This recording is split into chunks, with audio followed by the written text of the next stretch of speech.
Good afternoon. आज का हमारा टॉपिक है हठ योग की उत्पत्ति, हठ योग का अर्थ एवं हठ योग की परंपरा एवं विकास। सर्वप्रथम हम अध्ययन करेंगे हठ योग की उत्पत्ति कैसे हुई है। भगवान शिव, जिन्हें यहाँ पर आदिनाथ एवं सर्वशक्ति नाम के रूप से संबोधित किया गया है, जिन्होंने सबसे पहले हठ योग की शिक्षा अपनी धर्मपत्नी माता पार्वती को दिए, यहीं से हठ योग की उत्पत्ति मानी जाती है, जो कि राजयोग के उच्चतम शिखर तक पहुंचने की इच्छा रखने वाले अभ्यासियों के लिए, इच्छा रखने वाले साधकों के लिए एक सीढ़ी के समान है, एक रास्ते के समान है, एक मार्ग के समान है। हठ योग का अर्थ। हठ योग मुख्य दो शब्दों से मिलकर बना है, एक ह और दूसरा ठ। ह का अर्थ होता है हकार, जिनका संबंध सूर्य स्वर और पिंगला नाड़ी के साथ है।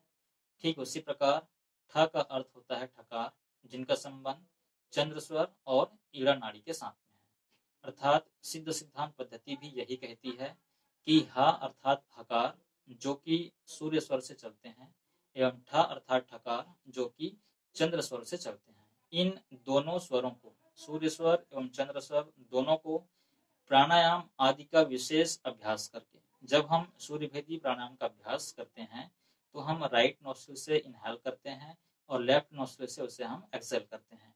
ठीक उसी प्रकार जब हम चंद्रभेदी प्राणायाम का अभ्यास करते हैं तो लेफ्ट नोस्ट्रिल से इनहेल करते हैं और राइट नोस्ट्रिल से उसे हम एक्सहेल करते हैं। अर्थात सूर्य स्वर एवं चंद्र स्वर दोनों ही स्वरों को प्राणायाम आदि का विशेष अभ्यास करके जब हम प्राण की गति को सुषुम्ना वाहिनी बना लेते हैं, जब हम प्राण की गति को सुषुम्ना में प्रवेश करा लेते हैं, तो इसी प्रक्रिया को हम हठ योग कहते हैं। ह जो कि सूर्य शक्ति का प्रतीक है एवं ठ चंद्र शक्ति का प्रतीक है। यहाँ पर ह एवं ठ को अन्य नामों से भी जाना जाता है, जैसे ह को हम सूर्य स्वर, ईड़ा नाड़ी, ग्रीष्म, पित्त, शिव, दीन, रजस आदि अन्य नामों से जानते हैं।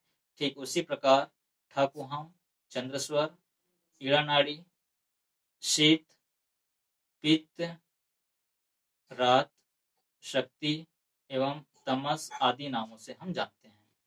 नेक्स्ट हमारा है हठ योग की परंपरा।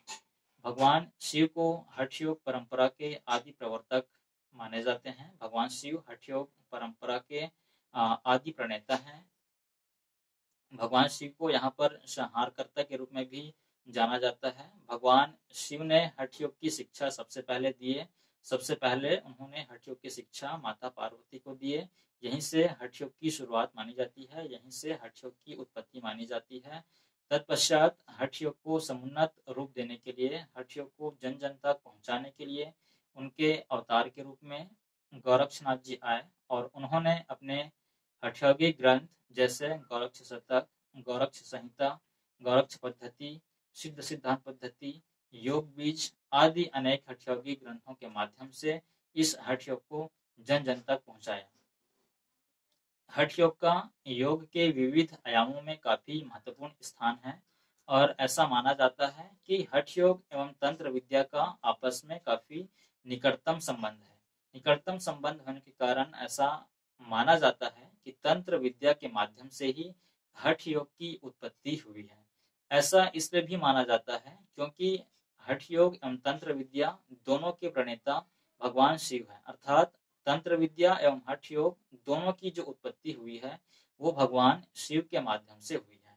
एक अन्य मान्यता ये भी है कि जब 14वीं 15वीं शताब्दी में तंत्र विद्या का अत्यधिक प्रचार प्रसार हो रहा था, तभी कुछ विजातीय लोगों ने या पाखंडी लोगों ने इसके बारे में गलत धारणाएं फैलाने की कोशिश की।